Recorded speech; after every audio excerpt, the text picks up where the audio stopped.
All right. Welcome to the Non-Stuffy Attorneys podcast. Today I'm joined with Quinn McCarty from Lawyers for Justice. Welcome to the podcast. Thank you so much for having me. I'm excited to be here. Hopefully we can provide some value to your audience here. Yeah. So tell me a little bit about your role with Lawyers for Justice. So I kind of would like to describe it as the master of creative in a way. I'm kind of a jack of all trades here, but I spearhead our social media efforts, and then a lot of our email marketing efforts as well, especially our monthly newsletter, and then a few back end stuff with our website as well, just keeping things up to date there. Yeah. How many people you got in the marketing team for that firm?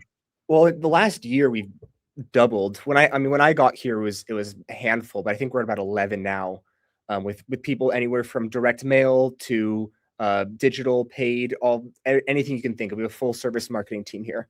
Wow, that's big. 11. How many total in the firm? In the firm, I think we're around 140-ish people. We just expanded to New York and to Washington. So in the last year, we tripled the number of states we practice in, with a few more on the way. So very quickly growing, I will say. My God, that's enormous. When did the firm start up? This was started in 2008 by our CEO, Edwin Iwazian. We do employment law. So a lot of wage and hour disputes, whenever employees weren't paid what they were owed, our firm will kind of step in and help people rectify that. Typically, class and PAGA actions, but also we've started to step into individual employment as well. Okay. So just employment law, any other practice areas? We do some consumer protection and some personal injury. But like, for example, we're in the middle of fighting for victims of the Palisades fire in Los Angeles. And so we do some consumer protection, that kind of stuff as well. But mostly our bread and butter is the employment side. Yeah. Are you guys, where are you guys located? We're in Glendale, California, right near LA, if you're not familiar with the area. Yeah, for sure. Were you there? Were you in the area when the fires happened? Oh yeah, dude, it was kind of brutal. What a shit show. Yeah, you kind of realize that LA is a dry tinderbox whenever that happens. And then, there's like the freeways are such choke points, especially going through the mountains. And there are so many communities that are built in fire zones. And so when the fire goes through, it wipes out whole neighborhoods.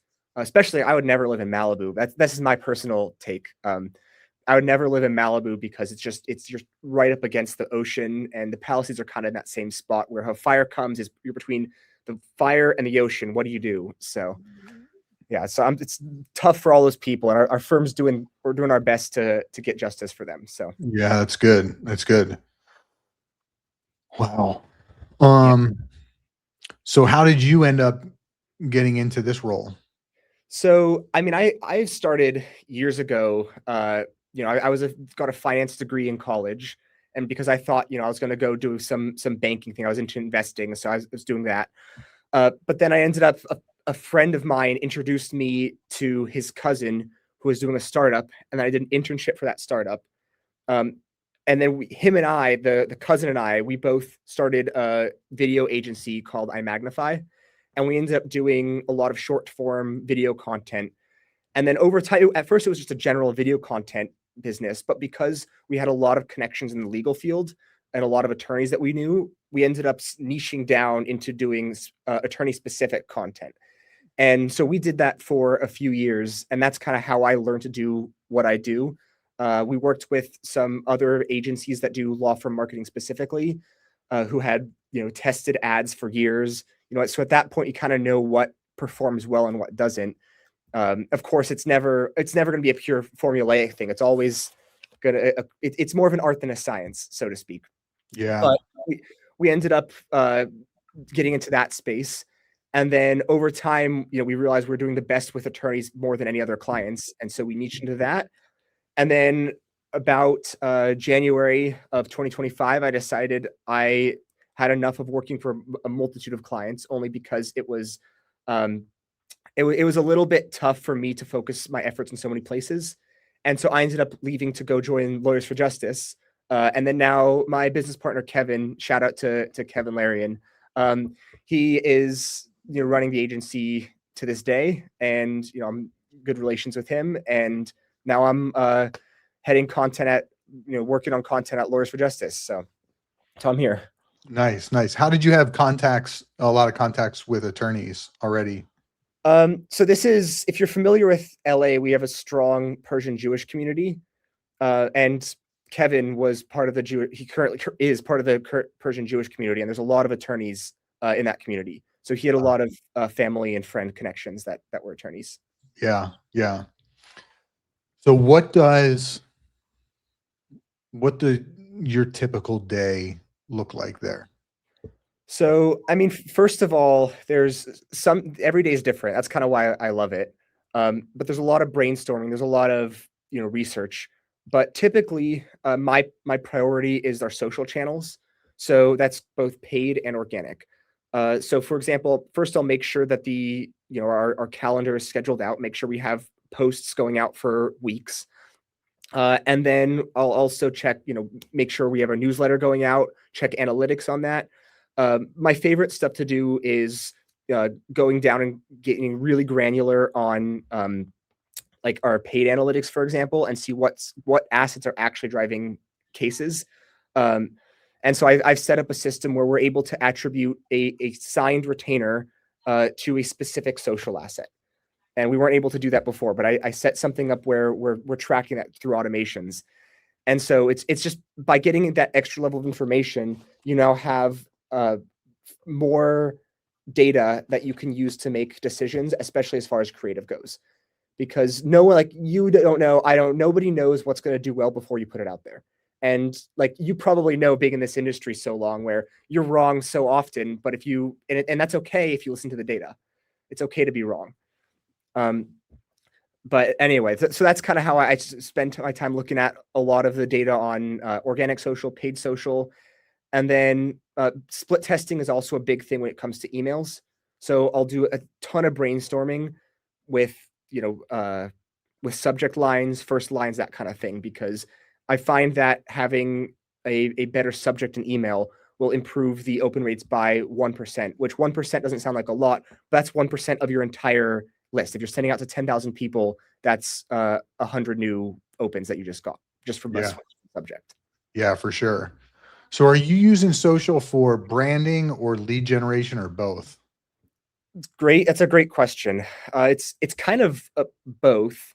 The primary objective is always going to be lead generation, because branding for branding's sake doesn't make any sense unless the long term is lead generation. And so like, first of all, I mean, I just wanted to find, when we say branding, what does that even mean? Okay, so it's basically instilling the idea and the reputation of our firm in people's heads, whether or not they need an attorney right now. That's kind of how I think about it. And so, for example, at Lawyers for Justice, our slogan is America's strongest law firm. And we're saying that everywhere and anywhere to get the idea into consumers' heads that we're the strongest law firm. And by doing that, when somebody, even if they don't need a law firm now, if they think about us in a year, we're now front of mind, or they've already considered us above the rest. And so that's kind of how I think about branding. And so we use social media for that, which is one part of your question. And then on the paid side, well, if you could use organic social media to nurture leads on the paid side, or you could, we use a lot of the content that does well on organic and then run it as paid as well. Okay. So you'll run some organic content, and what if you see if it's like getting a lot of views or whatever, or engagement, then you'll promote it through paid? Yeah, yes. And what we'll do is, if there's a specific piece that we would like to reach more people just because it has the right messaging, we'll push that in paid as well, regardless of performance. And just to get that out there. But I also will say, I want to caveat that by saying organic and paid content are completely different types of content. You can't expect that a paid video is going to do well on organic social and vice versa. Sometimes it does, but those are kind of the unicorns in my opinion. Yeah, for sure. For sure. What social channels are you on? kind of when I say the main ones, that could be different things to everybody, but it's Instagram, Facebook, TikTok, YouTube, and LinkedIn. One of the biggest changes that my boss, shout out to Jen Sheck, she's the head of marketing here. One of the biggest changes that she implemented was making different content for LinkedIn. And so LinkedIn has a completely different audience if you're a firm than your other what you call consumer channels. Consumer meaning your average everyday person. And so LinkedIn is going to be a lot more hiring prospects and then fellow law firms. And so the way we use LinkedIn is completely different from how we use Instagram.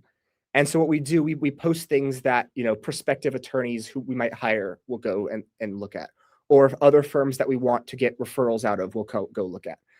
So all that kind of stuff is kind of how we use LinkedIn differently. But our consumer socials that's all for prospective clients. Yeah. What was the change that she implemented? Well, in the past, the term she uses is peanut butter spreading. So in the past, we were peanut butter spreading from we would have the same content go on LinkedIn as we would have on other social channels. And as a result, because we've switched that this year, we're at 200% of LinkedIn engagement, meaning we've already doubled the engagement we've got all of last year, just 5 months into the year this year, just by listening to who our audience is and then making content for that audience. And so as a result, LinkedIn has kind of been the driver of a lot of new recruiting and then growth on our social channels overall. Yeah, that makes sense. Yeah, for our marketing company, we have a law firm too. My wife and I, we do estate planning, elder law. But for the market, we're not doing. I don't think we're doing any marketing on LinkedIn. Maybe a little bit. I have to check.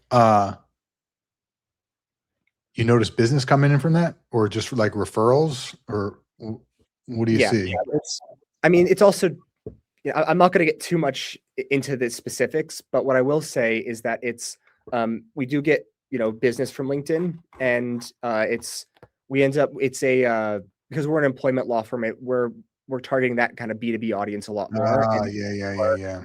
In with, who are on LinkedIn more, because they're professionals and they're thinking about their employment. So that's kind of why it ends up working for us.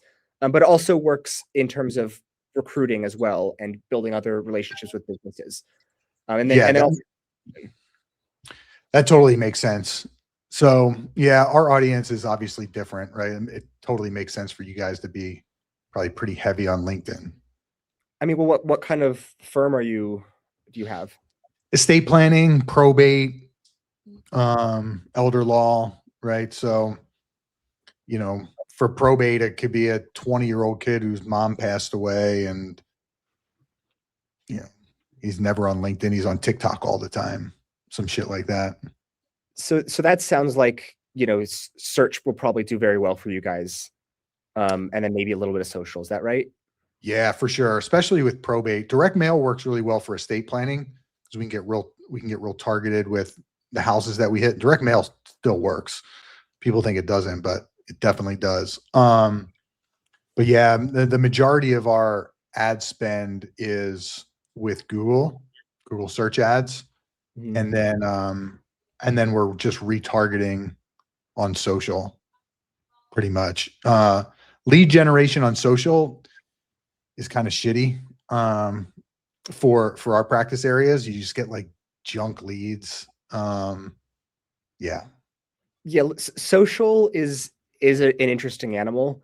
And especially I feel like when you're doing a law practice that's very specific to, not everyone's going to need an estate planning lawyer all the time. It's probably maybe once in life. But almost everyone's working. Yes. And so that's why in my experience, like the lemon law attorneys, the personal injury and the employment will do a lot more on social media. But even then, like the leads are just so much cheaper on social, but they're going to be a little bit shittier. Yeah. And so as a result, you kind of need your intake team to be, they can't be really below capacity and having more of their time wasted. And so what I've done with other firms is that I've talked to firms that they've organized their intake questions in such a way where they have at the very beginning is the question that disqualifies the most people quickly. And so say, because at an employment law firm, we're not going to take a lot of people who are salaried. That doesn't mean we won't take them, but we won't take a lot. And Oh, so really? well, yeah. Okay. So the reason for that is because most of the time we're able to get compensation for people who weren't paid for every hour they're worked. And so if you have a bunch of overtime and you're not paid for the overtime, we can kind of go after the recovery of that. But if you're salaried, you're not always going to be entitled to overtime. But basically, so if hypothetically we don't want any salaried employees, at the very first question you would have, an intake team would be, do you have, are you salaried or not? And if they're not, they're just, sorry, we can't help you. And so if you're really trying to optimize the heck out of it and of getting through your leads, that's what you could do.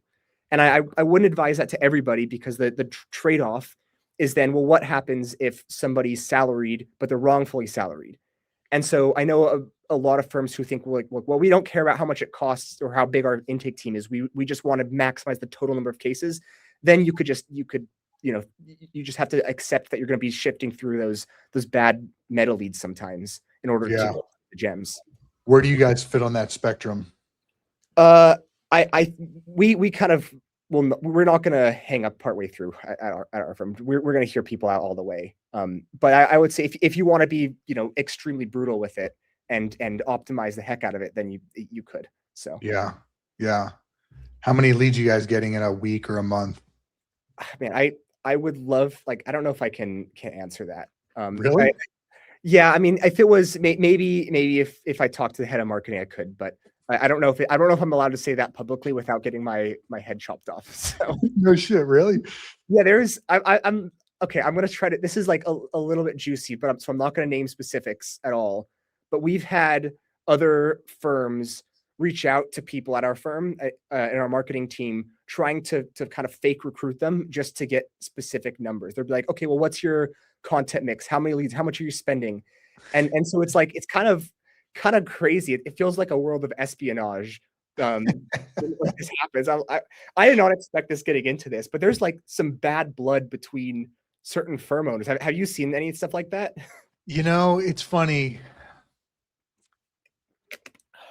I don't give a shit about what anyone else is doing for our firm, right? I think when we first started, we started out of the house, my wife and I. We didn't have a pot to piss in, and every lead mattered. It was like tooth and claw. And if we lost the deal to a competitor, I'd be like, who is that? Who's that motherfucker? Right? They fucking took our deal. And as soon as I stopped caring about that, then kind of the floodgates opened up for us. It's kind of a weird thing. I don't know if it's the way the universe works or whatever, but there's just so many fish out there in the sea that it doesn't. And where we're in Florida, we're the retirement capital of, us in Arizona. So there's a million estate planning attorneys here, right? They're a dime a dozen. They're all over the place. So there's reason to be kind of concerned about the competition, but I don't know. I've been of the viewpoint that I will help out whoever I can help out. I've talked to literally hundreds of estate planning attorneys, and I'm a complete open book about what we're doing, what we're spending, right? What's successful. And there was a guy over in Tampa nearby us who kind of mentored us a little bit. He does the same law as we do, same exact stuff. And yeah, we met with him a bunch of times, and this dude's crushing it, absolutely crushing it, making tons of money. And dude, he was just a complete open book with us. And he's a competitor. I mean, he's a 35-minute drive from us, not super far, and we do the same exact shit. And he just gave us everything he's doing. And kind of from that point forward, I kind of had that viewpoint as well. Now, if your team, That's why I'll go on here and I'll say whatever, right? Like, I don't give a shit. But I also, my wife and I also own the firm, right? You're not necessarily in that Yeah, position. I'm not I, trying to get you fired.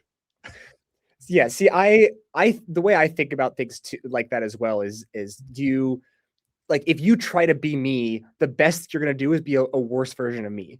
So be yourself. Like you can be the best version of yourself. Yeah. And so, and yes, you're never going to be the best by copying. You're gonna only ever at best be the second best by copying. So I think that's a great way to do it. It's like, yeah, sure, try copying us. See how well do you do. Right. Right. Yeah. There was this, I did a podcast, with, the law mother. She's super big in estate. You know who she is? I'm not familiar. No. No, it's all right. She's a estate planning attorney in Colorado. She's got like, I don't know, maybe like 2 million followers on Instagram. But she came from like an improvisational comedy background. So she does all these skits and like puts on wigs and all this shit. And I was like, hey, we need to do that. I told her that during the podcast. She's like, no. She's like, does your wife have experience in improvisational comedy? I was like, no. And she's like, well, then what the hell, just have her do her thing. Right. She's like, this is my thing. She's like, you can try it. And she's like, it'll probably turn out like shit though. She's like, but just have her be herself and whatever, so yeah, I had gone into that podcast with her thinking like, okay, she's got 2 million followers. Dude, we got to do what she's doing. My wife says I'm a real good cook. Okay. Mm. I'm an excellent cook. I'm amazing. But little does she know that all I do is I follow a recipe. Right. I just read a recipe and I can follow directions. I measure shit out just like it says on the recipe. And a lot of my business success has been by duplicating what other people have done. Mm-hmm. Not necessarily trying to recreate the wheel, so to speak. It'll take you from being bad to being good. Like copying people will take you from being bad to being good. That's like, it's the quickest way to do that. Absolutely. Yeah. But then also noticing, what works with that, what doesn't work with it, right? It's like, okay, I can take somebody's methodology and implement it, and maybe I can improve it. Maybe I see holes in it, stuff like that. Yeah, for sure. Yeah, iteration just in general is such an important thing. Like if you try a new asset and then it does well, first of all, you want to keep running it, but also by making different versions of it. Like if you have a video and then you make different hooks for that video, it could do even better. Like if you double the number of people who watched past the hook, you're doubling the output of the video, you're doubling the leads. So it's like, it's kind of what you're saying. It's just like when you have that recipe, you make a really good, I don't know what you cook. You say you make a lasagna, you make a really good lasagna, but then it's like, well, I think it's really close, but it just needs the noodles a little bit too thick, or the cheese is a little bit too creamy, whatever it is. But by switching it out, you can end up getting a lasagna that's restaurant worthy, and it becomes more your own. So you can tell your wife that, this is not from the book. This is mine, actually. So I just don't tell her. I'm like, yeah, I'm fucking good. Now give me a back rub. Yeah. So you guys get competitors that are actually trying to snake information from you, huh? Uh-huh. I mean, LA, like it's kind of like what you're saying for estate planning attorneys in Florida. LA is kind of like that for the employment, lemon, and personal injury spaces. Like it's just so competitive. We're on Brand Boulevard in Glendale, and there's like 12 attorneys just within walking distance of us. They're on every corner, and so it's just like it gets really cutthroat. But also at the same time, that allows you to differentiate yourself with marketing in an otherwise commoditized service. And to be clear, what I mean by commoditized is like think about like rice. Okay, there's no difference from the rice that you're selling me than the rice that this guy's selling me and the rice that guy's selling me. At least it doesn't appear that way. Because an attorney, you think like, okay, well, I can't tell the difference at face value between this guy or that guy. And so, in order, and maybe there are differences there, and a lot of times there are going to be different, advantages that certain attorneys have. But the only way that you can show those is with your marketing, is by how you craft your message to show that, like, okay, well, we're our differentiated, that we're never going to leave you on it. We're always going to respond really quickly, or we have a 98% win rate where we never lose. Like whatever the differentiator is, you have to have your messaging built around that. Otherwise, it's a race to the bottom, or a race to whoever's closer or whoever gets there first. How are you guys making it, positioning yourself so you're not a commodity?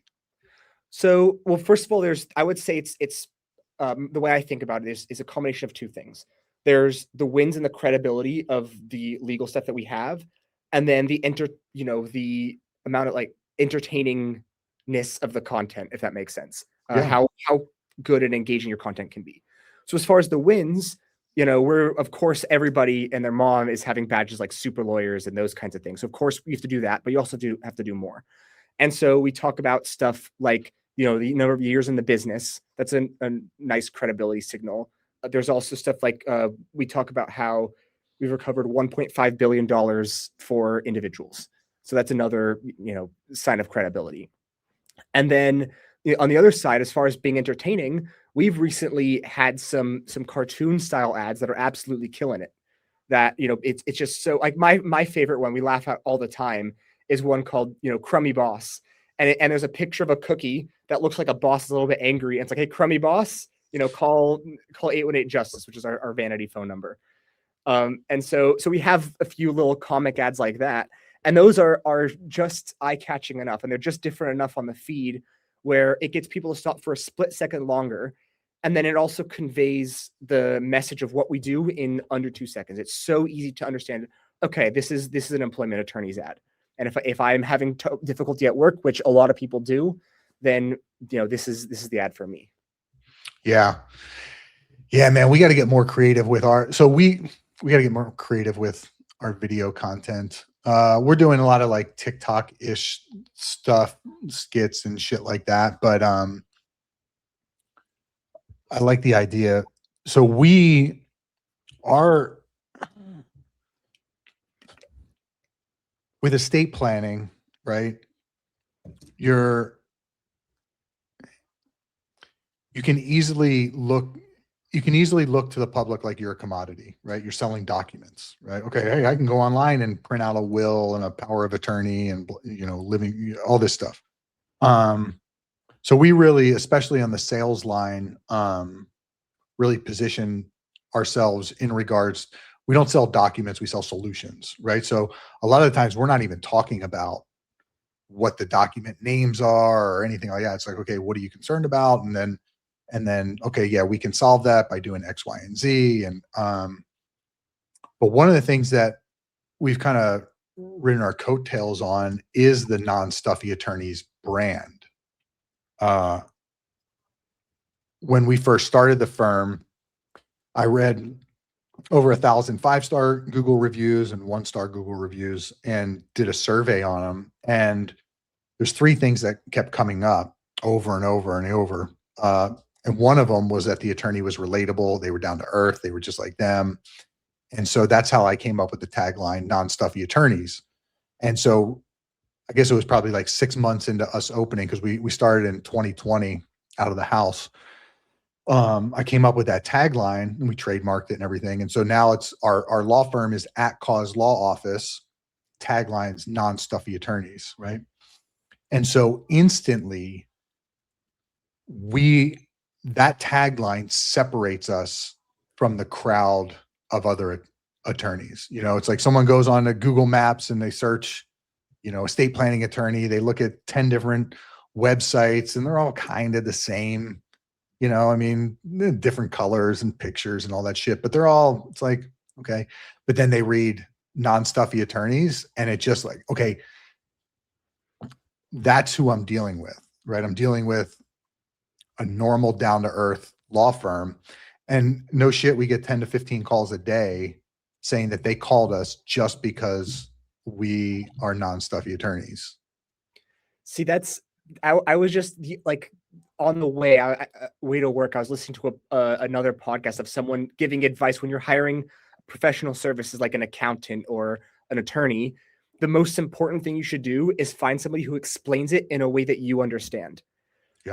And like the problem though is that a lot of attorneys and a lot of other professional services are nerds at heart. And so they'll explain things, but because they're so high level at it, they don't realize they're using terms that people don't understand. So that was actually one of the other things in the survey I did, was that the attorney broke things down for me. Their communication was exceptional. They were able to make it so I could understand it. I had to like really beat the hell out of my wife to get her to not do that from the very beginning, especially during consultations. Because, it's like they start saying all these words that no one knows the meaning of, all this legalese. And so that turned into one of our core values, actually, is like imparting our knowledge in layman's terms. And that's kind of like one of the ways that's just reminding me of how we would try to get attorneys to open up too, because I know that a lot of times they get so into their legalese, into their practice. And so what we would do sometimes on camera at the agency, one of the things we would do is have them do reaction content. So we would show them a video and they could just give their honest reaction, because they tend to be way better when they're just being themselves than they are being scripted. Because if you script them, they end up like they end up becoming a stuffy attorney, if that makes sense. Absolutely. So we end up doing, it's like, okay, well, let's find ways that we can get them to be themselves in an entertaining way. So reactions is one way to do that. Other ways is, at Lawyers for Justice, we do a lot of skits that are kind of like trending content. So we can follow a trend, and that way it's you just see what you do and you just do that. You just mouth some words and then that's it. It's super easy. Yeah, we're doing a lot of that. Yeah, those are fantastic. And you don't see as much of these anymore, but a lot of times you used to see the transition videos. I think this was popular 2 or 3 years ago, where you would have like, say there's someone, does a backflip and they fall on their face, and then the attorney does a kind of finishes the motion. It doesn't make sense if you don't know what I'm talking about. But if you know, you know. And then they ended up saying their lines promoting their firm, which ended up putting us in some weird situations where we're asking like a big time, personal injury lawyer to be like, all right, now we want you to roll on the ground. Okay. Now we want you to like face on the dirt, roll on the ground. It's like, okay, roll a little bit. Like, it's so weird how like we're telling these, big shots to really, top of their field guys to do stuff like this. Like, I know we also had a skit with a lemon law attorney where he bought like, I don't know, 5,000 lemons and filled his car with it. Like, you just do some crazy stuff just to catch it's all about eyeballs. It's step 1, eyeballs. Step 2, give them an offering, show them what you can do. So yeah, I don't know. I just like my 3 rules of whenever if I'm working with an attorney in front of the camera, the 3 things I tell them is step number 1, smile before the camera. So before the camera rolls, just be high energy. Step 2 is like never stop talking. You never be, let me start that. Let me try that again. Just keep going, even if you flub, it doesn't matter. And step 3 is just remember that if you do mess up, you can always shoot it again, and it doesn't matter. And so, using that, you're able to get good content out of people who are not actors. They're not trained professionals. And even though it feels like they are, and you can kind of see who they are as a person when the whole thing is said and done. So that's what I think about it. Yeah. When we, the first, I guess, 2 years that we were open, I would write out a script, put it on a teleprompter, use my nice Canon camera, and take me 2 days to edit it, edit a 3-minute video, my wife explaining like what a last will and testament is. And then this guy that we met over in Tampa, he was like, no, you just need to get on TikTok and just film, just talk. And so now that's what my wife does now when she's doing like an explainer video, right? What is a revocable trust? And she'll just talk to the camera, it's her phone. She sets her phone up on her desk and ring light camera, and she curses. If she stumbles, she keeps going. She just doesn't even rewatch the video. She just posts it, and then we take it from there. Man, that's very very ballsy to not rewatch it, but also also smart because I feel like when you rewatch it, you just over criticize yourself. Totally. Like Totally. I'm gonna be scared to rewatch this podcast back if I'll let other people watch it for me. Yeah, when we film stuff for the non-stuffy attorneys marketing, like I'm the face of the marketing company, and yeah, they film me, and then I'm just I just go. I don't why, and then I'll see it in my feed. I'm like, oh, all right, or I'm like, oh, that came out cool, or I'm like, oh, that came out like shit, and but whatever. See, it's so funny because it's whenever if we create content, and I've been creating content for attorneys for years, and so and almost always whenever you hand the content back for them to get final edit or whatever, it's usually about how they look or how they present themselves, not about the actual content. It's like, oh, I Yeah. wish I said this instead. It's more like, oh, I don't look great in this shot. It's just a natural human thing to over criticize yourself, even though nobody even notices that. Right. Right. You get someone who gained like 20 pounds over the last couple months, and they look at it, oh fuck. Yeah, but then nobody notices. Nobody notices, and they're just all they care about is, are you providing value to me? Am I learning something from this? Am I entertained? Right. Yeah. Yeah, that's the big thing that we've put a lot of attention on lately, is like attracting interest. It's like the more interest that you can attract, and the more dollars that come in, quite frankly, it really kind of starts there. If you can't stop someone from scrolling, then you're doomed. Mm-hmm. It's kind of there's a lot of people from kind of the legacy marketing, so to speak, where if you're used to the television back in the 80s. I wasn't alive during the 80s, but from what I know, you end up having like there's like a handful of channels, maybe 5 channels, and there's that's all there is. And so when there's an ad break, you have to watch the ads. You're forced to sit through the 30-second or 60-second ad break, and when it's back, you're back. But now, because every ad is skippable, or even if they're not, you could that could cause you to leave YouTube or whatever to go to a different ad. So it just becomes so like you have to be entertaining. The only, I would say, the only exception to that, this is a little bit controversial though. The only exception is if you start the video with a qualifier. So you could be boring, but if right away I say, like, hey, are you an attorney? I know this is it's a generic hook. I'm sure every attorney marketing guy uses that. But if you say something that if someone marketed, if I saw an ad on my phone saying, hey, Quinn McCarty in Los Angeles, you need to hear this. I was like, hold on, wait a second. That's really specific to me. So if you have something that's very specific to your audience, that could also function as a good hook, because that also does this as a bonus. If you only have your exact target audience watching through the video, then the algorithm in Meta ads or TikTok ads or whatever will push that to more people who fit that criteria. So that's a bonus of having a qualifier early on in an ad. And when I say qualifier as an attorney, I mean like what I was saying earlier with the salaried employees. If we don't want salary, we might start a video by saying, "Hey, hourly employees, listen up." That's I would say the counter argument to having going the pure entertainment route. Yeah, I'd agree.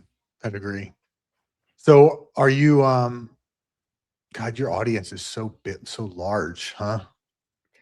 Yeah, I mean, if you to specify it, because every employee ever is pretty broad, but we target mostly hourly employees, and then a lot of times, so we try to help people in like manufacturing or retail or those kinds of industries where you're going to be doing a lot of long hours, a lot of unpaid overtime. And when I say unpaid, sometimes what that means, they are paid for overtime, but the laws in California are such that you get time and a half. And so maybe you're paid for normal time, but you're not getting time and a half. And so you'd be entitled to the difference, if that makes sense. Yeah, for sure. Do you have is there like a face of the firm? Is there like one person who is? So I mean, it's primarily our CEO, Edwin Awazian, which I encourage for any firms to use the main lawyer as a face of the firm or face of the brand, which I know that's not always possible. But what we have here is we have all kinds of attorneys, because we think of our product is our attorneys. It is our legal staff. And so we try to showcase as many people as we can. And it also shows off that we're a very young firm. There's a lot of, fresh attorneys. We have law clerks fresh out of law school a lot of times. And so we try to show off that. And also, I find that there's different people who do perform differently. Like there's some people who just are absolutely fantastic on camera, even though they've never been on camera in their lives. Which actually I have a kind of a story about that, where this was a firm, one of our biggest clients when I was at the video agency.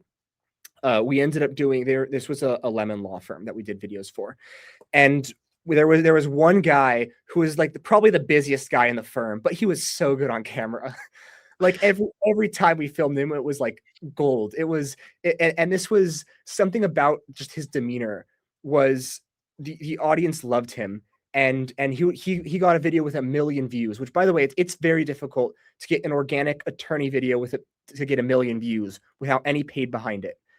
And we've done a few of those on TikTok, surprisingly. Yeah, it's impressive. It's not easy because it's the attorney world is not inherently interesting like a Mr. Beast video. Right. So you have to make it interesting. And so it's I would say it's an accomplishment. But this guy was getting, hundreds of thousands of views every time. And so we kept pushing him, but it was so difficult to get him. And then we ended up getting, so we had the concept that did very well. We replicated the concept from him, just one of the other people.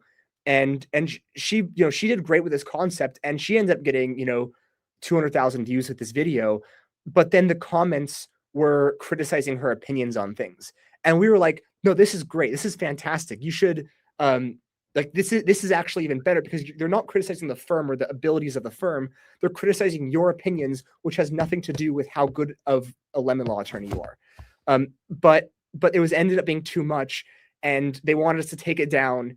And it was like, sometimes people, they say they want to go viral until they realize what that actually entails. And sometimes you just kind of have to like be okay with not criticizing yourself and just don't even look at the comments. It's like my philosophy with comments and reputation management is if it's negative about the firm or the service, you could delete that. But if it's negative about the video, that's fantastic. That helps you. And if you reply to that, if you're a big brand, you can't really do this. But if you're small and you don't care, you could rage bait them a little bit. Say something that gets them even more riled up, and then guess what? Leave another comment. So it all like you win no matter what here. So. Yeah. So on those videos that she went viral on, my wife's super attractive, really personable. Congratulations. I know, man. I'm lucky. I fuck with her and tell her that she's lucky she got me. But but yeah, some of the comments were like real pervy. And thankfully she just laughs at them. She thinks it's funny. But yeah, I could see some people getting upset about it. But yeah, it's just, who gives a shit? Yeah, we get some pretty diabolical comments on our ads too. When it's a little bit sad, especially when there's like a female attorney. I never convey those. I just delete them and move on and don't tell anybody. But there's some there's some weird people out there, man. Like there. Well, it's like you got to question sometimes whether they're bots or whether they're real too. Yeah, it's some of the stuff though that we receive. Like it's hard to imagine a bot thinking of that. Like yeah. There was a guy the other day who was wanting us to help him sue Elon Musk because of a crypto scam he fell for with and then related to Saudi princes or something. It was just it was just so specific. I'm like, there's no way a bot said this. Has to be a real guy. We got some crazy shit like that too. Like, yeah. Come on, dude, get out of here. He's like on we get like a 5-page description on their legal matter in the contact form of the landing page. And we're like, oh my God, this dude's on meth or something. And there's like screenshots and there's profanity. Like one sentence is like 3 paragraphs in length. Oh my God.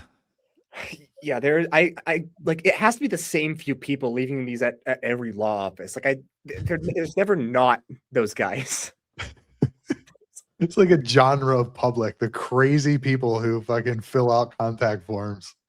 Yeah, it's it's kind of funny though, because it's like it's the contact forms, it's the comments, especially like that's why so many people turn off the comments on their ads just because of like there's like racist stuff there. It's bad. It's, like there's you can learn slurs by just watching comment sections on ads. It's bad. Yeah. Oh, it Yeah. is entertaining. If it's Yeah. nothing, it's entertaining. Oh my God. Ah. So funny. So are you responding to comments? A lot of times it's me. Just because I kind of am spearheading the whole social experience. My Yeah. job though is whenever we get the comments, is I just push them to our intake team. I'm not qualified in any legal matter whatsoever. So I say, hey, call our intake team. This is the best way to answer this question. And then if they're dropping ethnic slurs, I just block them. So that's kind of how I think about it. But It sounds like you get a lot of ethnic slurs, huh? no, I'm embellishing a little bit. It tends to be more profanity than that. I'm embellishing. So It'd be funny. You're like yeah. the law firm that just gets tons of racist slurs. It does happen, but it's not as often as I'm making it seem. I'm just being facetious. So. That's funny. Oh man. Um, so how are you? Okay. Have you read Building a Story Brand by Donald Miller? A million times. Oh, good. Okay, because this is the one of the other things. I know we talked about branding. This is one of the other things I wanted to kind of mention for your audience. Basically, the way this thinks about is this book describes how you build a brand and how do you talk so that it resonates with your customers. And the way that it does that is that people think of themselves as the hero. I am the hero in my story. You're the hero in your story. And everybody thinks about this. And so if you as a brand, if you position the brand as a hero, we are the champion for workers' rights and we do this and this and this, it's not going to resonate with your audience so much as you are, this person, you're awesome. You've been wronged by so and so, and you're great, except you need this one problem solved. Like I'm sure if you're selling your marketing services to a law firm, it's like, yeah, you're the best law firm and you're really good at winning cases, but you don't know how to get the message out there. Is I'm sure how you might Yep. describe that. Yep. And so by talking that way, you're kind of their Obi-Wan Kenobi to their and Luke Skywalker.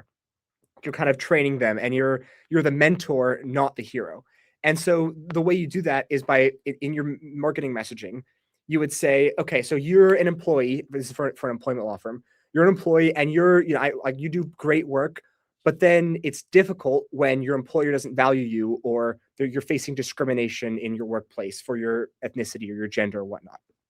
And you just need somebody who can actually stand up and fight for these big firms for you, so that you can continue to be, provide for your family and focus on things that are actually important, like your career and so forth. And so that's kind of how I talk about it in that way. And that this philosophy of talking to the customer as the hero just kind of dictates all of my marketing copy and my creative.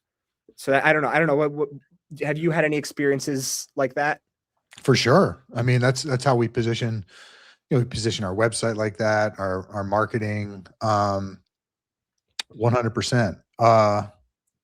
How is your team like pretty bought into the building a story brand? So I would say yes, but weirdly, I was at start of this firm before the head of marketing Jen did, and it was really fun when I first was talking to her. She was describing how she had never read the book, but she was describing the concept of positioning ourselves as the guide and positioning the customer as the hero in our messaging. And I was like, wait, so you read the book? She's like, well, I've never heard that book in my life. and I'm like, all right, well, like, I'm glad we're in agreement still. So I think even if it's not directly related to that book, it's still in our core to our messaging. Like I educated myself with these books a lot over COVID because of how much time I had then. So Yeah. yeah. Yeah. When we first started the law firm, we had everyone read the book. Not the law firm, the marketing company. Really? Yeah. Everyone read it. And we all just kind of like planned out, okay, just went through the steps of it, building a story brand. How are we going to position, how are we positioning this step and this step and this, and just kind of got it all dialed in. And yeah, it's been great for sure. It communicates. Are there any other books that are central to your messaging or that you would recommend? Gosh. For marketing, or for attorneys? Yeah. I mean, a lot of my stuff, I wrote a book on intake and consultations. Really? We just published it like a couple weeks ago or a week ago, I guess. It's called The Closing Argument. This is the draft copy. The Closing Argument, Mastering the Art of Law Firm Intake and Consultation. So, especially with our law firm, we put a lot of attention on that. Now, are you guys contingency based? Yes. Okay. It's no win, no fee. Yeah. So with our firm, we're not, right? So it has to be, we have to have impeccable intake and then impeccable sales, right? Because the sale is like, okay, you're on the phone with someone, they want to trust, they want an estate plan, and now you got to like sell them and close them, get them to give you their credit card right then and there. So it's a lot like, it's much more. So when I talk to like personal injury attorneys and stuff like that, their sales process is just a lot easier, right? To be frank. Because their job is just to get a retainer. Yeah. A lot of injury firms will, because of how competitive it is, they'll get a retainer on the first call and then qualify them after, and then drop them if they don't want to pursue the case. Right. It's crazy. Yeah. Yeah. Yeah. Because I mean, look, if we could sign up people without having them pay, right? It's like, Jesus, it'd be a dream. Yeah. But so a lot of what I've focused on has been the intake and sales, right? That's primarily where I have a pretty big background in. But as far as like marketing goes, there's just like, there's several like key philosophies or key datums that I've gathered throughout the years. Repetition and consistency, is super, super important.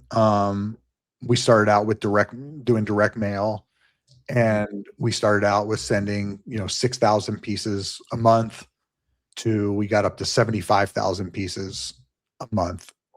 And it's just like those first few months, you're not getting a whole lot. But you keep going and you keep hitting the same people over, and it's like, okay, I don't need it. I don't need it. I don't need it. I don't need it. I need it. So yeah, but as far as like specific books, right, I could tell you all kinds of salespeople that I follow and am interested in, and that have helped. But Joy Gendusa, she wrote a book on direct mail marketing, which is really applies to a lot of marketing, right? Like how to write ads, especially static ads, right? Where's the eye trail go? What's the message? Are you creating is there any bit of a mystery there? Those things are kind of, yeah, that's key to like a promo where you want someone to go to a site, like pushing a blog, for example, is you have to leave something to be desired. You can't give away everything. You give away enough where they understand what they're going to get out of it, but then not too much. And I guess it's the same as in video too. You do that with a hook. That's what a hook is fundamentally, is you tell them what they're going to get out of watching it, and then make them wait till the end to get that. Yeah. A mystery is it's like a magnet. It just like sucks people in, like for our sales team, when we do a consultation with someone and we don't close them on the first call, we're following up a lot, right? We're calling them like fucking Sure. all the time. And we tell them like, okay, when you leave a voicemail, you got to create a mystery. So it's like, hey, it's Joe from Cause Law Office. Hey, I got a real quick question for you. Give me a call. Or hey, I thought of something I want to go over with you. Give me a call. So it's like that. It's like, well, what is it? Because if Yeah. you say, "Hey, I wanted to talk about your estate planning case," it's like it becomes more ignorable. Right. Right. Yeah. Yeah. One of the for our marketing company, the Non-Stuffy attorney brand is we're gonna license it out to other attorneys. Really? So they can be certified non-stuffy attorneys. They can use the tagline themselves. So like our law firm, Cause Law Office, we went from the garage to 5 million in revenue in 5 years. And for an estate planning firm, for PI and, I don't know about employment, but to take an estate planning firm from the house to 5 million in revenue in 5 years is like really big. Like most of the attorneys I talk to, their revenue is 100 to 300,000 a year, right?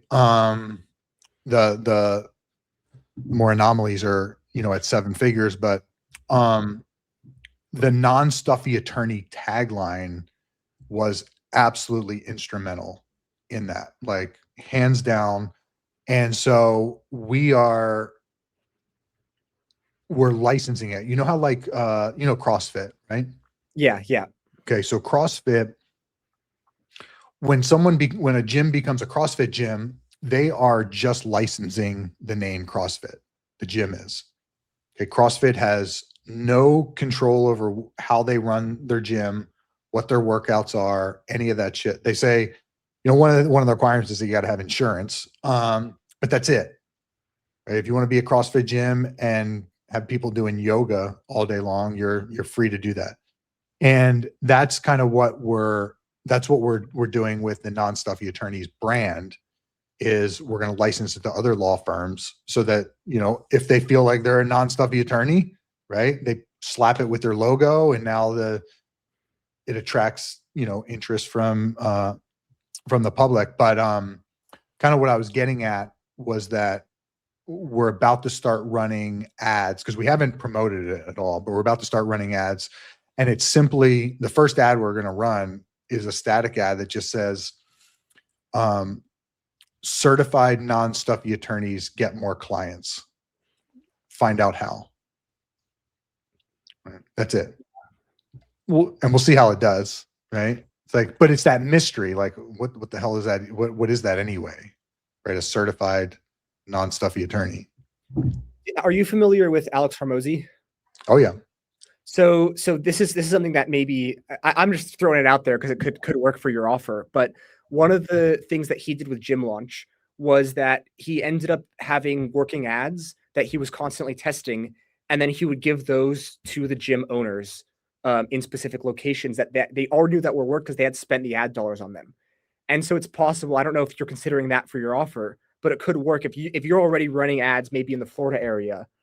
And or for certain practices, you can then say, like, hey, now not only do you get this label, but you also have ads that work, and now we give those to you. It's worth exploring, in my opinion. Yeah, it's interesting. Yeah, very interesting.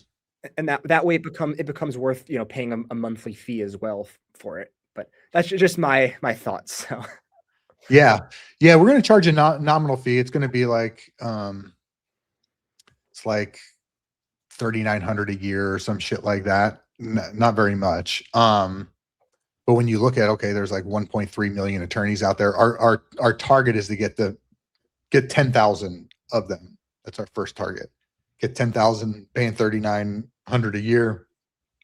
It's 39 million in revenue just in licensing fees. But it also allows you to do what we were talking about earlier, which with the commoditized offers, it allows you to now differentiate yourself. It's like, well, we've now been verified that we can, talk in a way that a normal person will understand it. We're not going to be these, because it's kind of been like the attorney field in the past has been a much more ivory tower type profession. And so I feel like there's still some of that lingering. And so I think that's it'll help bring it down to earth. Totally. Yeah. The general public views attorneys as stuck up, conceited, no bestie. They think the general public thinks attorneys think that they are better than clients. That's what the public perception is. Now, from my experience with attorneys, that's not true, right? And most of the attorneys that I speak with, they're like fucking every normal day people to go have a beer with them, and right, they're changing their kids' diapers and all that. They're doing all the normal stuff that everyone else does, but that's not what the public thinks of them as. So when we started saying, hey, our firm, we're non-stuffy, right? We're relatable. We're just like you. It was the public was just like, that's what we want. So yeah, it was pretty cool. And there's also, ways that, like, just because you're a small firm and just because say you're a standalone practice, you don't have to have a bunch of money to go into it to show that you're not stuck up in an ivory tower. There's ways, like I would say that the step one, if I were a lawyer, which I will never be a lawyer, I could not do the work. I respect everybody who's able to, not for me. But if I were opening up a solo practice, the first thing that I would do would be building out networks with my warm audience. And when I have clients, you're gonna be able to pay a lot more attention to them as a small firm. And so what I've heard about firms do, they'll reach out to people, maybe a personal injury client, say a year after they've closed a case, and then they'll send them a gift basket. Like, hey, hope you're doing well. Send them a little bit of merch. And then what that does is it keeps you front of mind for, it costs you, I don't know, $30 for a gift basket. And then they'll end up, referring a friend or whatever. And that's more revenue for the firm. Whereas like if you're in the personal injury space specifically, that's nothing compared to what you're paying per click. Like a click can be, hundreds or thousands of dollars in the personal injury space. Yeah. I just did a podcast with a CMO of a personal injury firm just the other day, and 50% of their business, and they're big. 50% of their business comes from referral and that's amazing, especially in PI, right? The cost to advertise in the PI space is just astronomical. They're spending a lot of money on it, but sending the gift baskets. They do that for one client. They're sending 3 different gift baskets throughout. And then they got employees that are just staying in touch with people years after their matter is even completed. Yep. And I've heard of firms too will send clients, a DoorDash gift card and a blanket whenever they're about to go into surgery, for example. Yeah. It's like that's not part of their job, but they do it just to make that much more of an impression. So they say, how can I guarantee that this person will come back or refer a friend the next time something happens? Because it's like what you're saying with search is kind of a race to the top. It's who can pay the most money.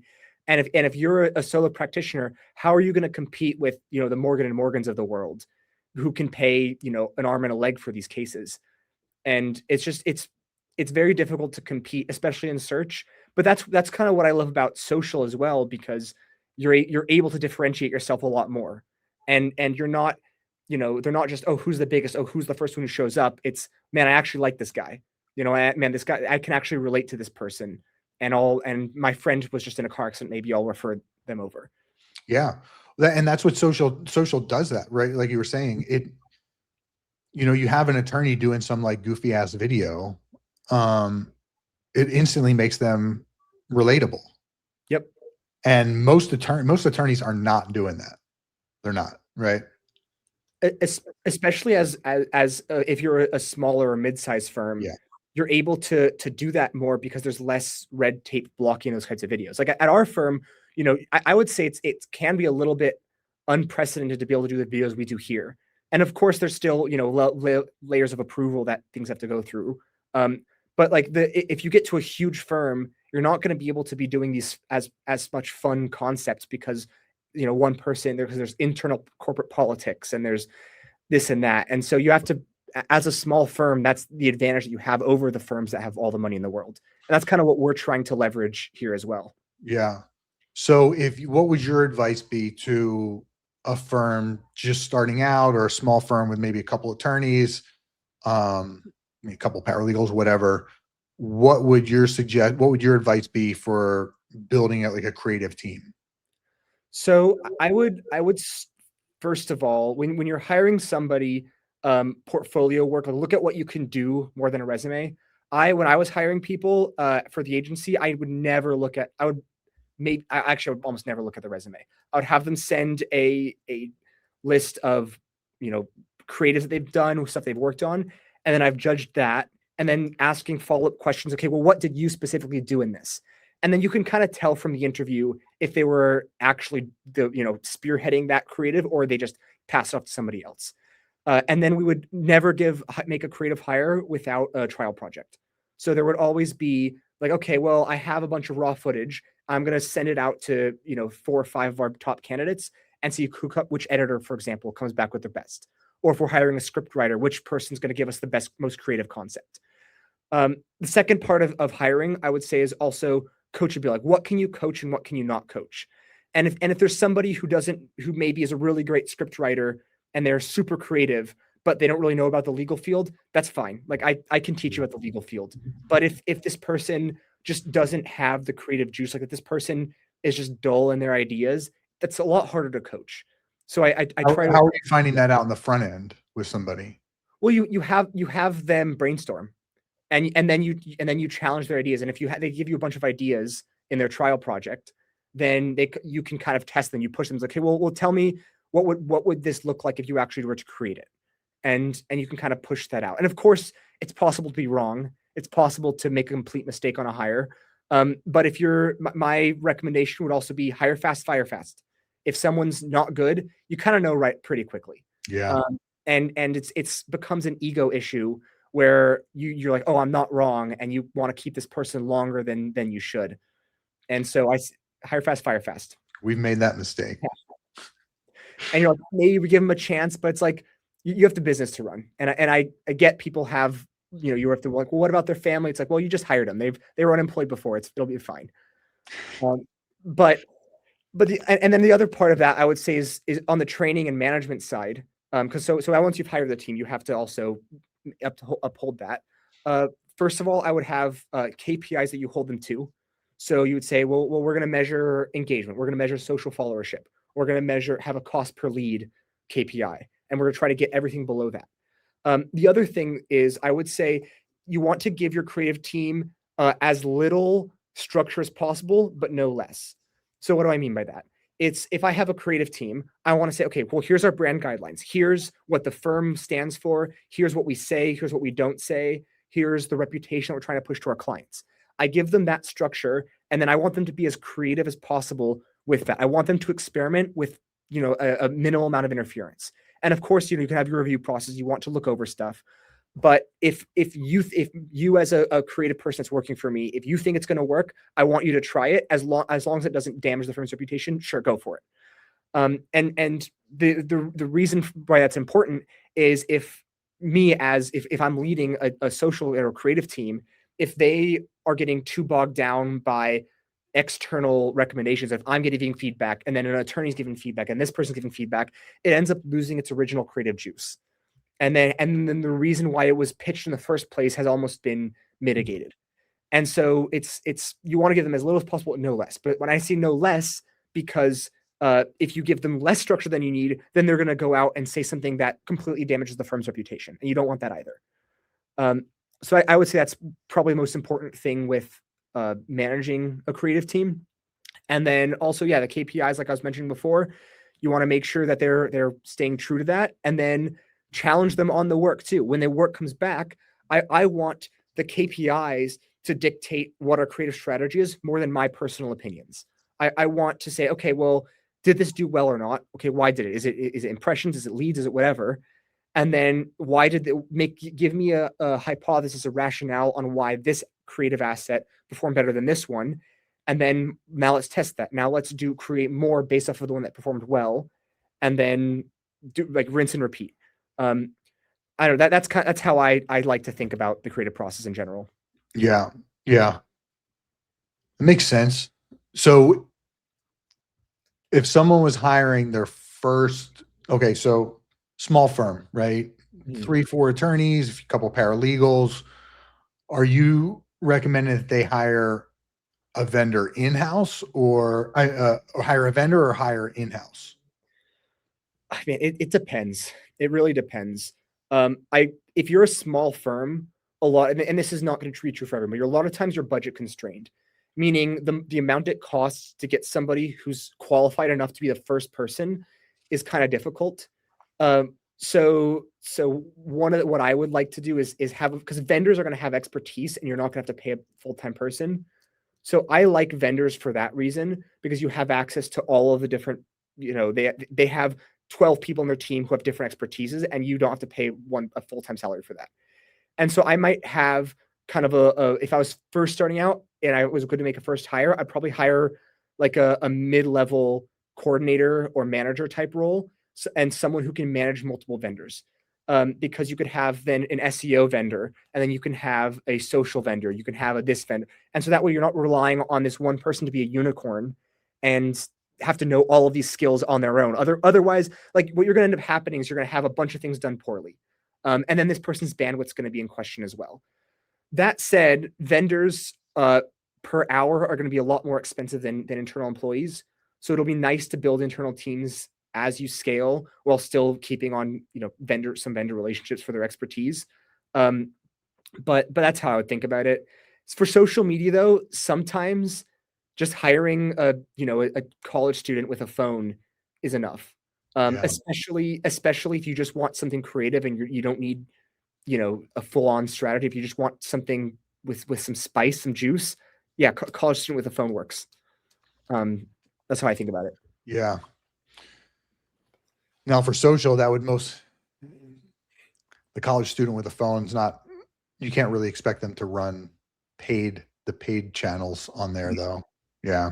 No, all that would be, so if you were to do that, the reason why that could be a first hire is because you have that someone who's in-house and can build relationships with your staff to make videos with them.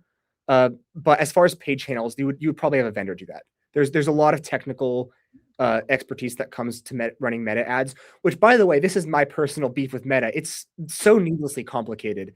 Like it could be so easy to run the ads, but it's just because of the UI and how it looks and feels. It's just you need professionals to do it. And honestly, like I personally am a huge advocate of hiring people who are close to where you live, or at least Americans. But if you're really starting out, you could find someone to do it $1,000 a month overseas. If you're really constrained on that. I will say though, if you're that constrained on the budget, it's sometimes not even worth it to run ads in the first place, because the ad spend is going to be way more expensive than the person you're paying to run the ads. Yeah. I've said that same thing to people. They're like, my budget is, $2,000 a month. What should I do? And I'm like, fucking put it in a savings account. Yep. Right? Post on social media. If your budget's $2,000 a month, start posting organic content and use it for gift baskets. Like, or if you really want to try ads, then try doing it yourself. Because at that point, it's not worth it to hire a professional. Yeah. And if, like, Meta's targeting is good enough though that you can still do it yourself. You're not going to completely screw it up. You're just not going to. It's not going to be optimized. It's not going to be perfect.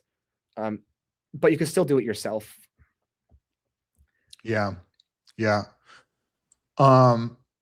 What's your advice on just like managing different vendors? So you have experience with that? Absolutely. There's always, like, we have fun because sometimes there's vendor drama and like there's stuff a big no-go, for example, is if our team, we say, like, we tell a vendor no, and then they go over our head to the CEO. Like, that's a huge no-go, because we're not going to work with you after that. And the CEO is like, why are you coming to me from this? We have a team for this. But there's sometimes there's issues with that. But overall, at this firm, we don't generally hand metrics to our vendors, because you don't want to you want to keep internal things internal sometimes. Wait a minute. What do you mean you don't hand metrics? So basically, if we're not going to give vendors total lead counts, but we will tell them this ad performed well, this one didn't. Kind of keeping it in vague terms so it's enough for them to know. Me personally, I'm okay with giving vendors a little bit more, but that's kind of been the policy here.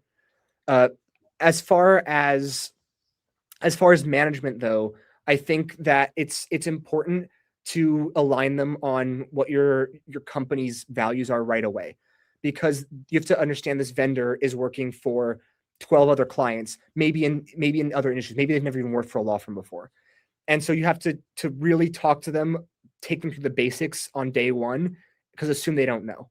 Um, and then from there, you have to hold your hand through the creative stuff, and you assume that they're going to be good at what, like if you're hiring them for SEO, you have to assume that they know everything about SEO but nothing about law. And so, like, for example, they have no idea that we primarily focus on wage and hour issues, and so we have to now walk their hand through that.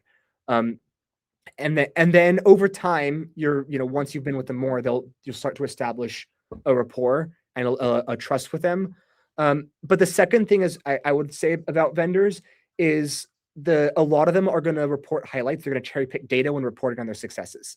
So if you have an SEO vendor, what they're going to do, if say overall clicks on your website are down this month, but we have more keywords, they're not going to tell you about the clicks. They're going to tell you about the keywords. And if you're an attorney who doesn't understand how to go in and actually find these metrics yourself, you might be stuck with a vendor who's crap for too long. So my biggest recommendation is to actually learn how to find metrics yourself, so you can verify what they're saying. Otherwise, you're going to be paying monthly for a crappy vendor for too long. Yeah. What do you think about vendors that require like a year-long contract? I don't see a problem with that. It depends on what it is. So if you're like an SEO agency, I think 6 months is a minimum. Otherwise, it takes so long to see if an SEO strategy even works, which can be tough to pay that long. Which is why if you're a small firm, you kind of just have to just Google it and figure it out yourself and hire an intern to do it. But I think those contracts make sense. If you're a software company, I don't think it makes sense to require that. So for example, if we're going to make a new a social management tool where that's helping us manage social platforms, I would like to have at least a month to try it before I commit to a year, because it's so often. How often have you tried out a social or any software and you leave it right away because it sucks or it's not as good as what you had before? Oh man, we were looking at stuff for our sales team, like an AI coach, right? Transcribing calls, grading them, coming up with, all around that. And there's several companies out there. And every single one of them required a year contract, and there was no testing of the software. I was like, fuck this. So I built my own. Entrepreneur way to do it. That's It's like, fuck this. Built my own. And so now that's what we use.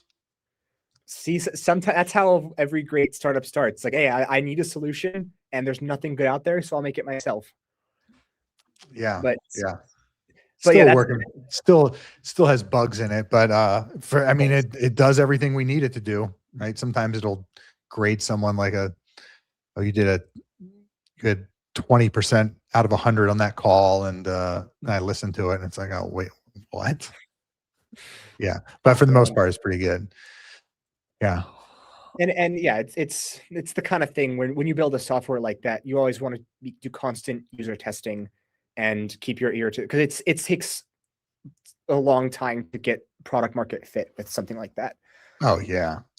I don't know if it's anything will ever sell. I don't think so. Maybe. I mean, sometimes an internal tool or internal system can be a competitive advantage. Right. So. Right. Yeah. Now you're pretty expert with email, right? Yeah. With email marketing. So I've done a lot of stuff with our newsletter here. And then I've done a little bit of email stuff in the past, but most of my experience has been with Lawyers for Justice. And what I've done over the last year or so last year in 2025, we had someone else who was spearheading the emails, and it was kind of just a hodgepodge of what the firm's doing. It's kind of like, oh, we're doing this, we just expanded to this state, and we're doing this event. And it's if you remember, think about building a story brand. you want to make sure that we're positioning ourselves as the guide and the customers as the hero. And so the simple change that I've made, in addition to a few technical stuff, which I don't need to get into, but the primary change I've made with the messaging is to say, okay, well, now each email is going to have a single objective. Okay. It's going to be, say it's things your employer doesn't want you to know, or like, are you underpaid? Find out now. Like find out if you're underpaid. And the messaging in the email is taking through the ways that we would answer that question for the consumer. And so the simplest thing is that, like, instead of find out what's new at Lawyers for Justice this month, it's here's what, like, are you underpaid? Or what, it's very clear what you're going to get out of this email by looking at it. And then the second thing has been just split testing open rates, headlines and subjects. Sorry, we're split testing subjects to improve open rates. Yeah. And so what that would look like is I have two slightly different versions saying the same thing. And what MailChimp does specifically, and I'm sure other platforms do this as well, but we use MailChimp, is they'll send out, I make two subject lines, and it will send out to 20% of our email list. It'll send out 10% will get one subject and 10% will get the other. And then after that, it'll determine which one of those two between open rates and click rates. Open rates are kind of a vanity metric, but we still use it anyway. And between those two, it'll determine which multivariate test it'll proceed with for the rest of the list. And so it'll send the remaining 80% of the list, it'll send with the winning subject line. And that'll improve our rates. I've seen between 0.1% to over a percentage in our open rates, which can be hundreds of new viewers, which if you think about, like, oh, it's only 100 more opens. Well, think about having 100, telling one message to 100 people in a room. And all you need is one of those people at one point to be a case. And it's so worth it. It's right. It's the amount of effort it takes to set this up versus the amount of reward that you get for doing it is, like, it's phenomenal. Yeah. And yeah. And it's like, the only reason I would say to not email market to your existing audience is if you hate money. Then otherwise, I highly recommend it.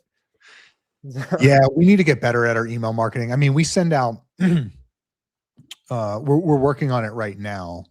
We had a pretty big plan and we're building out the different campaigns based off of the stage that the lead is at and the stage that the contact is at and all of that. But our main, what we've been doing for years is literally just sending out, okay, my wife films a TikTok video. We then push it to YouTube. We then embed the video in an email, the YouTube video.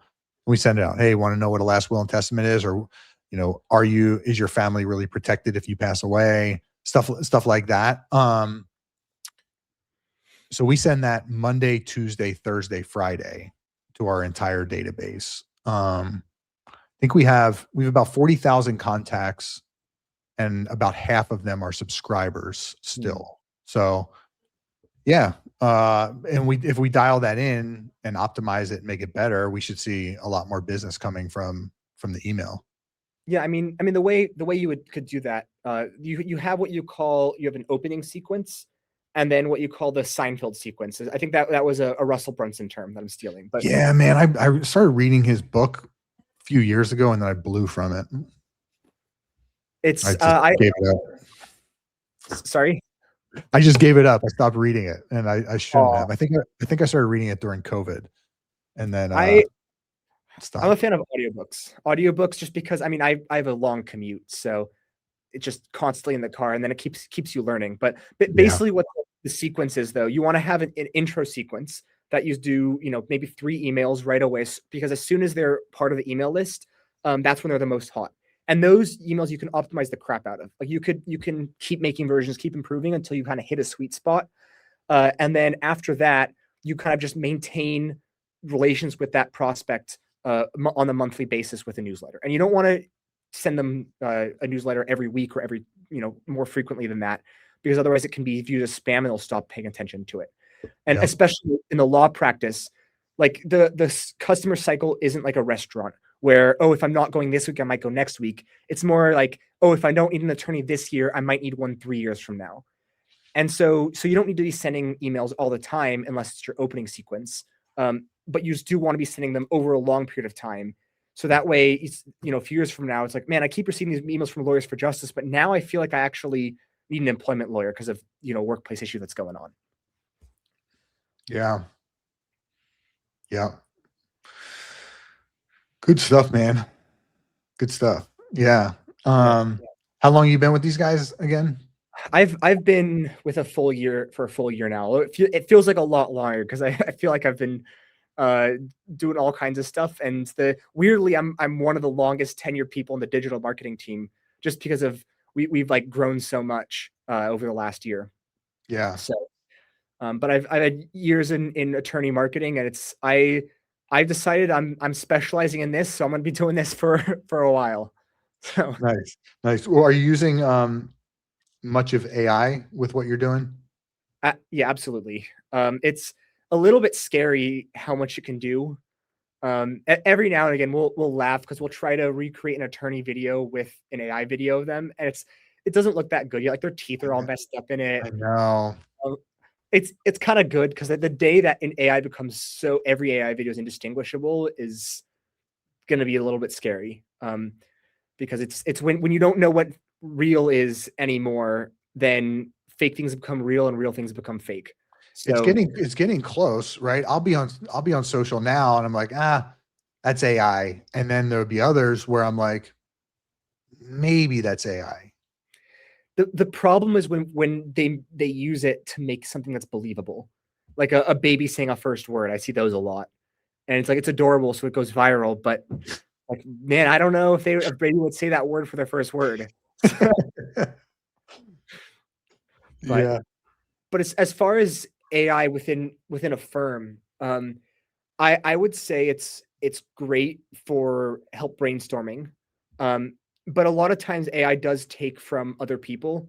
So it's going to be not the most original stuff you're ever going to see. And it's good. It's great for feedback as well. So if you write something, it's great to put it in there and then it'll find your errors for you and clean it up a little bit. And are you using anything like Claude Cowork, anything with automations to it? See, I have to get into Claude specifically. As far as like, I've done a lot of ChatGPT stuff and Gemini. I like Gemini for image generation. Important to know that when you generate images and videos, I think the current court ruling is that if you generate them, you don't have a license to them, but nobody has a license to them, weirdly, so you can still use it. Is kind of the knowledge I've been operating until further notice. But as far as automations, though, I do a lot of stuff that's I guess this is automation, but not as much AI with Zapier. Are you familiar with Zapier? Oh yeah. So some of the stuff that a firm can do with Zapier is pushing leads to a spreadsheet is very handy for doing analysis, just because spreadsheets make it so easy to do that. That's how I'm able to attribute a specific lead or specific case to a creative, because I push all of our leads to a spreadsheet and now I can match that client with a client in our CRM. And what CRM are you using? Use Salesforce. Salesforce. And so I'm able to match those and determine how we actually, where our cases come from. And so we're able to hyper optimize content in that way. So that's one way to use automation. Another way would be this is a super specific example. It's probably not useful to attorneys in general, but what I did the other day was I set up an automation to generate email signatures. So we had just designed a new email signature, and with an 140 person firm, it's difficult for a team to go and manually input every single signature. And so I created an automated flow chart to input their information and then generate everybody's signatures quickly. And so if I do recommend having somebody on your team who is at least an amateur with automation, especially on the marketing side, because they're going to see little things that they can automate and little mundane tasks. And at this year, everybody has a Zapier integration. Like Salesforce connects easily to Zapier, spreadsheets, everybody. So it'll make your life a lot easier. And then it also makes reporting a lot easier because you can use it to make centralized dashboards as well. Yeah. Yeah. We use Zoho and, We have all of our marketing linked up with that. Is Salesforce, are your marketing metrics not like already generated in Salesforce? I don't know much of, I don't know my way around Salesforce. Well, Salesforce is more on the lead, like lead nurturing side. Because Salesforce is usually used by the intake team. So it's like, because So you're not using that as they're not using that as practice management for the attorneys. Well, that's like basically Salesforce is after the marketing step. So when we market, it's Salesforce is kind of the end. Once we're done with our job, when a lead is entered into Salesforce. Okay. And so we're able to see what happens with it after the fact. So we go and check is this lead actually good or not? And then we can, because sometimes an ad will generate a bunch of shitty leads. And so that's why it's important to check your CRM. I know some people use HubSpot. HubSpot also has fantastic automations as well, and then good reporting. Me personally, I've never been a fan of the reporting in individual CRMs.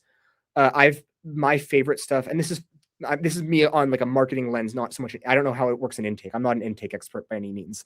Yeah. But the reporting I get from Salesforce or a CRM like HubSpot is useful when I can match it with past marketing data. So I would be able to match it with, people we sent emails to, or people that we got from our ads, or people that came from a television sponsorship, whatever. Yeah. So that's kind of how I view that. And then, yeah, man, we started with Zoho about 2 years ago, and we used Salesforce for a year, and I tried to like make it so it would work for us. But yeah, with Zoho, there's Zoho 1, which is Zoho, but inside Zoho 1 are all these different apps. So one app is CRM, one app is project management, one app is bookkeeping, right? One app is analytics, campaigns, email, right? All these different apps, and they all just like communicate seamlessly with each other. And it's fucking awesome. Oh, it's fantastic. That's one of my favorite things about what I do, is when I could just get in the flow of connecting apps to each other and building those out. I've never had work with Zoho. Do you like it? Love it. Love it. It's been a hell of a job. We have a developer, and so it's been a hell of a job to build it out. And we're still changing things and adding things, and really the sky's the limit. But I've been using, what Manus is? Have you heard of Manus? No. So it's an AI platform. I think Meta owns it. But it does hosting as well, right? So you can like create dashboards and websites, and right. I created this whole sales thing. That's basically the AI app, the app that I was telling you about with the sales team. But it's just like pulling data from Ring Central, and pulling data from CRM and our Google Ads, and all of these things. But it's me just like prompting it, saying, hey, this is what I want, and boom, spits out the code, generates it. It's fucking incredible. Absolutely. You should definitely check it out. It's like, if you have like some clunky stuff going on in your workflow or whatever, you want everything like kind of centralized, dude, it's been incredible. Absolutely bonkers on what it can do. It's worth looking into. I'm always open to new automation softwares, and like what you're saying with it, it's kind of scary if you're a developer in today's world, if you're a website developer. Yeah, I was talking to my Zoho developer last week about it, and he's been real resistant to AI, right? Real resistant. And then, I've shared with him like what I've been doing with these various apps, and like Zoho's HR or time off app is just terrible. And we use ADP, and ADP's fucking time off request is just dog shit. So in like a matter of like 2 hours, I built a time off portal for all of our employees, and it's like light years ahead of all these others. And so I was showing it to him. He's like, God, I really need to start in like embracing this stuff. And yeah, it's a little bit scary for him because he's a code, he's a code guy. And so now it's like, hey, I give a prompt, like what I build out in this sales app is like would have taken 5 developers and 4 or 5 months of full-time work. And I did it in a week. Mm-hmm. It's the kind of thing where you want to be resistant to it because of the destructive potential. But if you do resist it, you're going to be one of the people that it takes down. You have to do it now. And that's in the creative, that's developing. It's everywhere. It's nothing you could do now. Yeah, man. It was like one of the things that Mike, who's the developer, he was bringing up is like, hey, you start telling it to do things and generating code, and then you get down the line and then you generate more code, but it kind of messes up earlier stuff that was created, earlier code that was created, right? And that's happened several times. Like all of a sudden I tell it to create this aspect, and then all of a sudden something else is now broken. And dude, the craziest thing is like I tell it, hey, this other thing broke now. I need you to go back and review all the code and find out where this got fucked up. It fucking 3 minutes later, it's fixed. Oh my God. Yeah. And you take a team of developers, they then have to go read line by line all the code, and it's wild. It's crazy. It's the scary thing too, though, is the fact that AI is so affirmative. It's designed to agree with you. And like, unless you tell it to disagree, yes. It will not. That's the important thing. You need to tell it to disagree. Yeah. You're like, hey, find out where it's wrong. But then you also have to specify, because if you tell it to disagree and tell you to criticize it, it's going to criticize, even if it's perfect. So you have to be like, hey, if you think it's criticized, it's just so that's when it's scary when you have people who are dealing with really tough mental illnesses. Yeah. Who are then getting affirmed about their delusions with AI. And yeah. We do you use Notebook LM? No, not familiar. No.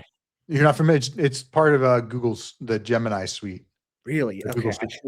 I should be knowing about that. All right. So what Notebook LM is, you upload the sources. Okay. And so it only pulls from those sources. Really? Yeah, it doesn't pull from anything else. So for example, like we had this probate issue, real complex probate matter, that came across our lines, and we didn't know whether we wanted to take it or not. Real confusing situation. And so our legal team, like an attorney, a couple paralegals, they were reading the statutes to see like what the law was on this. And they had first plugged it in to Gemini, right? And it gave like some weird answer. It like kind of made sense, but they were like, well, it just doesn't seem totally right. And so then they like spent hours researching it. They finally came up with the right answer. They're like, okay, this is 100% it. And it was not what Gemini was saying it was. So Gemini was pumping out a wrong answer. Okay. Mm-hmm. Then I took the statutes, the Florida bar statutes, and I uploaded them into Notebook LM. So that's all it was pulling from. And we gave it the scenario, typed it in, said, what do we do here? And it pumped out the correct answer in 3 seconds. And our guys had just spent hours investigating, literally hours. And in 3 seconds, and pumped out the right answer. Yeah, totally incredible. We just started using it like when we do estate planning signings. So like trusts are like 75 pages in length, and then you got a bunch of other documents. All in all, it's probably like 130 pages worth of documents that need to be signed. And during those signing meetings, our paralegal would need to like go through and not line by line by any means, but by section, and like explain to the person like, hey, this is what this means and this is what this means, and right, and every estate plan is different depending on the circumstances, right? Like your trust is going to be different than mine because of your choices. And so we started using Notebook LM. We plug in the documents and say, okay, now here's what we need. We need this summarized for, right? And we have specific instructions for it, and pumps it out right away. Now our signings, they were taking 2 hours, and now they should take at most 30 minutes because we've got this super fast summary. Yeah, that's a great example of how you can implement AI to like not replace people, Right. but kind of improve the process and improve the flow. And it's like I like when you can use it to get rid of busy work. When you can get Yes. rid of, like, especially in the legal field, it's just there's so many, like there's filings and there can be a lot of busy work. And so it's, you know, it can be, if you use it as a tool to help people and not replace, then I think that's where I like to see AI be implemented. Yeah. Yeah. We definitely don't want to like, we love our whole team, like all of our employees, our culture's great. Right. We don't want to replace them, but we want them to become more client facing and more, right, the customer service, the client experience. We want to improve that. Okay. So how do we improve that without having to hire a bunch more people? Okay. So what automations can we use, and how can we clean it up and all that? Yeah, dude, it's there was the industrial revolution that happened. We had all these machines, and now people are, right, they got rid of the horse and buggy and all that shit. And everyone was saying, well, it's going to take jobs. It's going to be, it's 5 years from now, we're going to have a whole brand new world. I mean, yeah, I'd say the AI revolution is going to be 10 times bigger than the industrial revolution, and it's going to go 10 times faster. Yeah. I mean, if you look at the biggest industry, I think I don't know the exact decade, so don't get mad at me, but I think it's like, say the 1880s, it was like the horse maintenance industry and then the whaling industries were the biggest, because you'd have the lamps, the blubber for the lamps and for the oils, and then of course the horse, you have to feed them, you have to groom them, you have to breed them, whatever. And then that was disrupted by oil and cars, a few decades later. And those entire industries just collapsed, not overnight, but within the matter of decades, in the matter of years. And it's like, it's going to be like that, but much more impactful. And instead of, industrial workers, this time it's impacting white collar workers much more. Yeah. The coders. The coders, the bureaucrats. I'm hoping, see, ironically, this is a whole other thing, but I'm hoping it helps the government get more efficient as well. Oh God. Right. But this is completely off topic, but I just, hopefully it's not going to get used in weapon systems. That's my fear. So, but anyway. Well, I mean, look, like, you're going to have robots as soldiers. Mm-hmm. You're going to have drones flying around instead of pilots. From that aspect, it's a little bit scary, right? Because like, okay, we're going to kill 1 million of China's fucking robots. Like, they're going to be on the battlefield, big deal, right? But then, yeah, it'd be interesting how it goes. I think I saw a chart the other day with industries that are using the most AI, and I think the legal industries, like the legal industry and like the accounting industry, I might be wrong about that, but I know the legal industry was up there with the most AI usage. Is that right? Yep. No shit. So it's being used to draft documents, and it wasn't clear if these are non-attorneys who are trying to create their own documents, or if these are attorneys who are using it to help their work. And I'd imagine it's a mix of both, but I don't know how that's weighted. Yeah, it's interesting. Cool, man. Well, it's been a hell of an episode. Thank you for having me. It's been fantastic. Yeah, appreciate having you on. Appreciate you doing it. A lot of good info you gave. Hopefully everyone else finds it as interesting as I did. And to be clear, everything I've said is not the opinion of Lawyers for Justice. It's my opinion only. Should probably say that to the law firm. This is purely my opinion, not their opinion. So be clear. Big disclaimer. Big disclaimer. Cool. Well, all right, let's wrap it up. Thanks everyone. Have a good day. Thank you so much. Thank you for having me. Yeah.